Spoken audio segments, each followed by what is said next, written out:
The Kansas Association for the Blind and Visually Impaired was founded in 1920. The Kansas Association for the Blind and Visually Impaired is celebrating its 100th anniversary.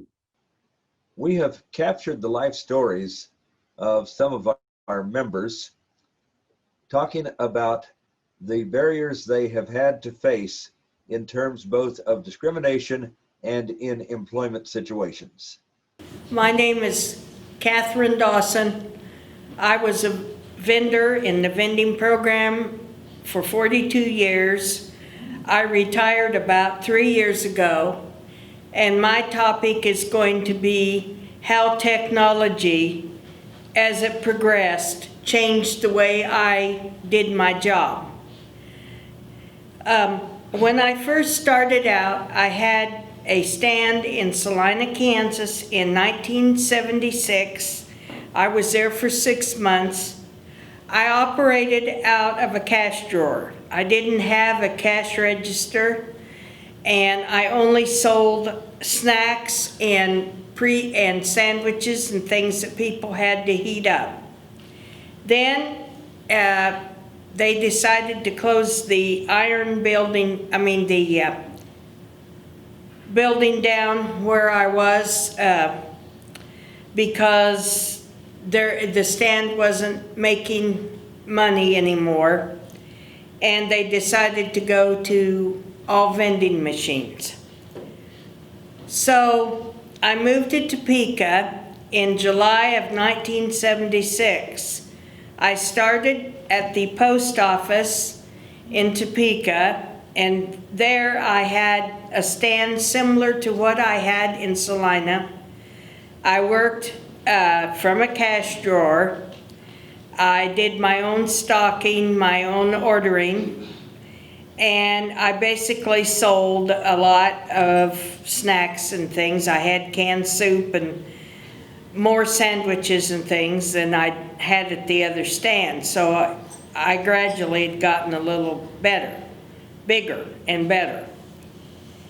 In October of '76, I went to the New England building, and it was a cafeteria. And I had a set menu with sandwiches that were made fresh every day, salads, and I had a special every day. And I gradually moved on to like I was more diversity in food and what I sold. And I stayed there until they closed the New England building, and I went to the Landon State Office building in 1986. And it was a bigger cafeteria. It was a full range cafeteria. And then I started using a cash register, which was talking, and it would talk to me. I would press the numbers in, and it would give the total, and I could keep records and things of my paid outs and all. And I worked over at Landon until 1991, and I decided that I wanted a smaller place. So I went to the Bell Telephone Building at 823 Quincy for a few years until they decided to close the building and the stand down. As I progressed through my jobs, I was able to, in 1984, I got my first computer, and I used ProBox as my voice program. I had a little voice synthesizer that I plugged into the back of my computer, and I could do my own books at that time, my own sales sheets, and and payroll, and I had a portable printer that you put the paper in, and it would do one sheet at a time. And to me, that was a big deal because before then, I had to have somebody write all the information down on my report forms. So this was a big improvement for me. Then in 1999, I decided to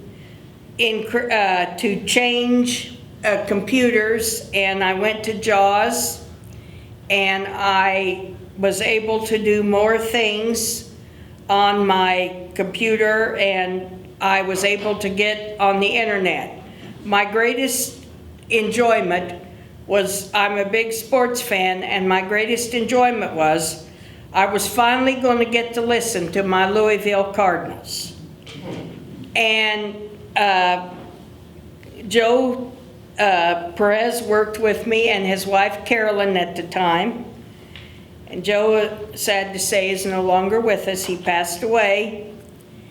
Then after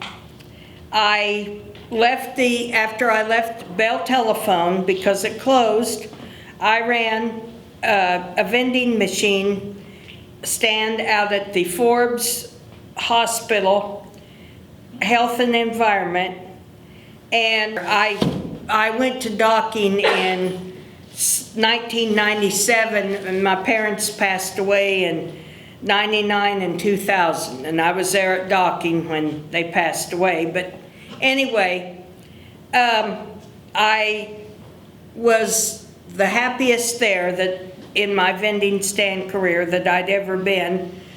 That was a stand I had wanted from day one, and I was really secure there because I was in the field that I thought I was best at, as far as prepackaged things, snacks, not having to worry about portions, and costing of merchandise as much. And I didn't have to worry about maintaining a pop fountain or anything else. In 2015, we took over the docking building cafeteria, and they had a manager there, and he was terminated. So I took it over until I moved to the state capitol, and that is where I retired. And as I think about it now, as technology progressed, it was easier for me to do my job. However, I was terminated because when I went to work after I decided to retire, I went to work part-time for the person that took over the stand at the Capitol, and I could not use they put in a new scanning system like they use now at the stores, and I was not able to use that, nor was I provided training for it, or I wasn't consulted. And I think the BEP program could have stepped in. This was the people that took it over. That was their decision to put this program in.